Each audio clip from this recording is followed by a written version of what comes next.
pagi hari ini, yaitu kasih Tuhan bagi bangsa-bangsa. Kita akan membuka Alkitab kita dalam kitab Keluaran pasal 33 ayat yang ke-19. Keluaran pasal 33 ayat 19 saya akan bacakan buat kita semuanya.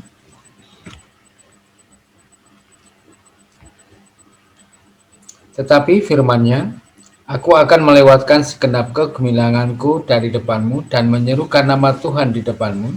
Aku akan memberi kasih karunia kepada siapa yang kuberi kasih karunia dan mengasihi siapa yang kukasihi. Satu bentuk penyertaan Tuhan yang luar biasa, kasih Tuhan yang luar biasa kepada segenap bangsa ya, di dunia ini. Terutama dalam Keluaran 33, satu pasal ini konteksnya adalah permintaan Musa kepada Tuhan supaya Tuhan menyertai bangsa Israel ketika bangsa Israel sudah keluar dari Mesir. Ini satu hal yang dirindukan oleh Musa ketika Musa meminta kasih Tuhan, penyertaan Tuhan kepada bangsa Israel, sehingga Tuhan mengatakan bahwa aku memberi kasih karunia kepada siapa yang kuberi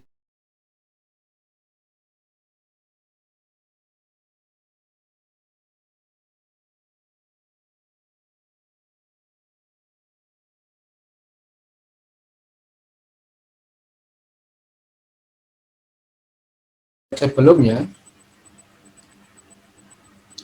Di ayat yang kedua Tuhan menjadikan, yaitu dia mengutus seorang malaikat supaya malaikat itu menghalau orang Kanaan, orang Amori, orang Het, orang Feris, orang Hewi, dan orang Yebus.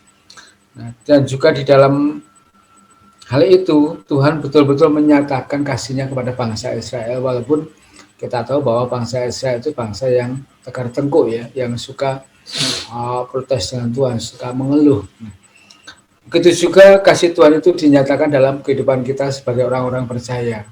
Ya, tentunya kita mensyukuri setiap pertolongan Tuhan, setiap berkat Tuhan.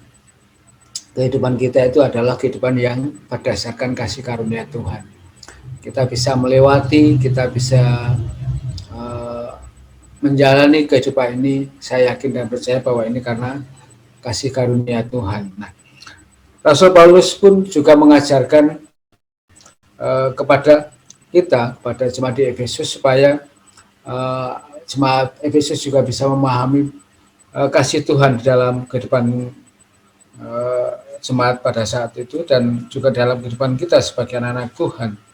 Kalau di kitab Efesus pasal yang ketiga ayat yang ke-8, Rasul Paulus, satu saran dari Rasul Paulus ya kepada kita tentunya, aku berdoa supaya kamu bersama-sama dengan segala orang kudus dapat memahami betapa lebarnya dan panjangnya dan tingginya dan dalamnya kasih Kristus. Kita terus belajar bagaimana kita bisa memahami. Ya. Banyak pujian juga yang mengatakan bahwa kasih Allah tiada berkesudahan. Kasih Allah itu sungguh terbukti. Ya. Maka dari itu kita juga bisa belajar bagaimana kita bisa memahami bahwa kasih Kristus itu begitu panjang, begitu lebar, tinggi, dan dalam untuk bisa dinyatakan dalam kehidupan kita sebagai orang-orang percaya. Dan tentunya juga kasih Tuhan itu dinyatakan untuk setiap orang yang masih ada di dunia ini, supaya kemuliaan Tuhan dinyatakan dalam kehidupan orang-orang yang percaya kepada Allah. Nah, tentunya kita sebagai umat percaya, orang yang sudah diselamatkan, kita sudah menikmati kasih karunia Tuhan itu. Kita senantiasa setiap hari menikmati kasih Tuhan melalui penyertaannya, melalui pertolongannya, melalui berkatnya, dan kita tentunya sering menyaksikan betapa besarnya kasih Tuhan dalam kehidupan kita. Kalau di konteks dalam sebuah keselamatan, kasih Allah yang begitu besar sehingga Allah mengaruniakan Yesus ya untuk bisa menyelamatkan setiap orang. Dan ketika kita sudah diselamatkan pun, maka kasih Tuhan itu bisa dinikmati juga kepada orang-orang yang belum percaya kepada Tuhan melalui setiap kehidupan kita. Ya. Ketika kita sudah mendapatkan kasih yang dari Tuhan, tentunya kita rindu saudara-saudara kita yang lain pun bisa mendapatkan kasih itu, yaitu berupa sebuah keselamatan ya. Keselamatan itu penting dalam kehidupan orang-orang yang ada di dunia ini. Kita yang sudah selamatkan ya tentunya ketika kita bisa membagikan kasih Allah itu kepada orang-orang yang belum percaya pun ini satu hal yang luar biasa. Bentuk respon kita, kita meresponi kasih Tuhan yang sudah dinyatakan dalam kehidupan kita sebagai orang-orang percaya. Ini satu hal yang tentunya yang harus kita lakukan supaya kita betul-betul memahami kasih Tuhan itu ada dan selalu ada dalam kehidupan kita. Nah, kehidupan orang-orang percaya, orang-orang Kristen kadang tidak semulus yang diharapkan. Tentunya banyak tantangan, banyak halangan, banyak cobaan yang bisa terjadi dalam kehidupan orang-orang percaya. Tetapi ketika bisa berjalan, bisa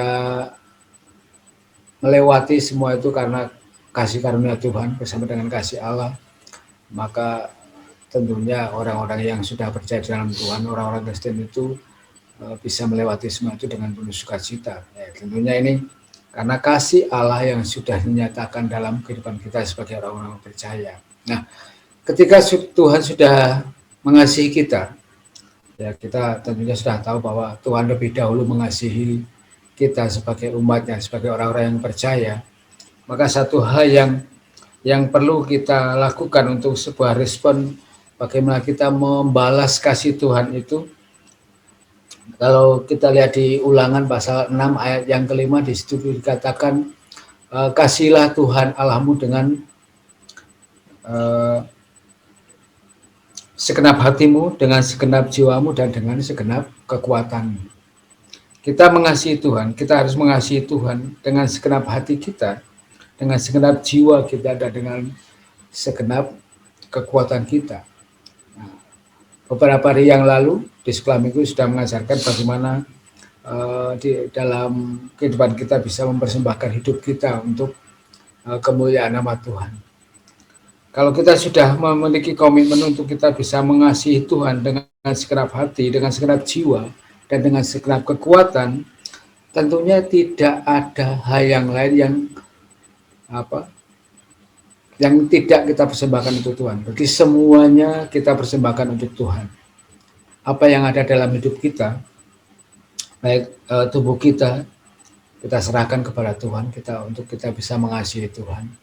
Tentunya ketika kita bisa melakukan hal itu, kita bersukacita dan kita senantiasa memuliakan nama Tuhan. Kita bisa menyenangkan hati Tuhan.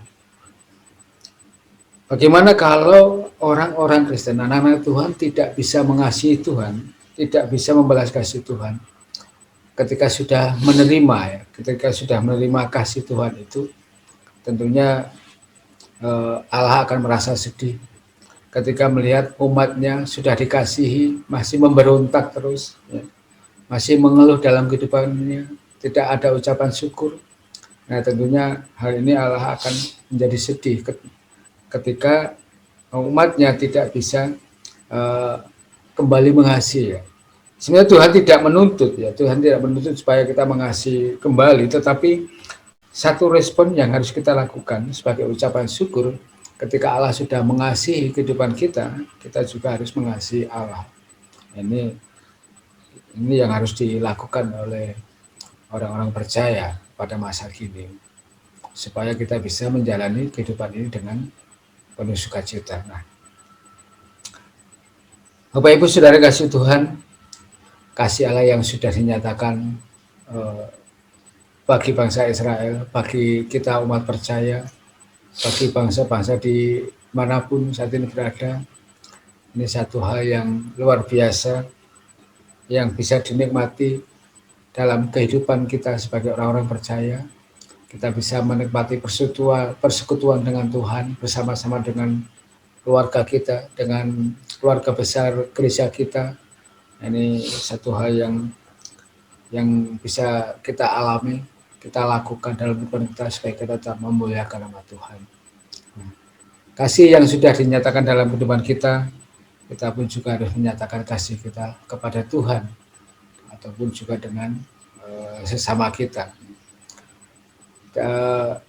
Kemarin ketika kami akan belajar ya, ketika saya sama istri ke Pakis, karena waktu hari Kamis malam ya, Kamis malam di rumah saya kan ada pertemuan tim dengan keluarga. Setelah tim pulang jam 11 malam saya ditelepon Pak Christian ya, saya ditelepon Pak Christian minta dukungan doa karena Ibu Iva itu sepertinya kesurupan atau apa, saya tidak tahu. Nih.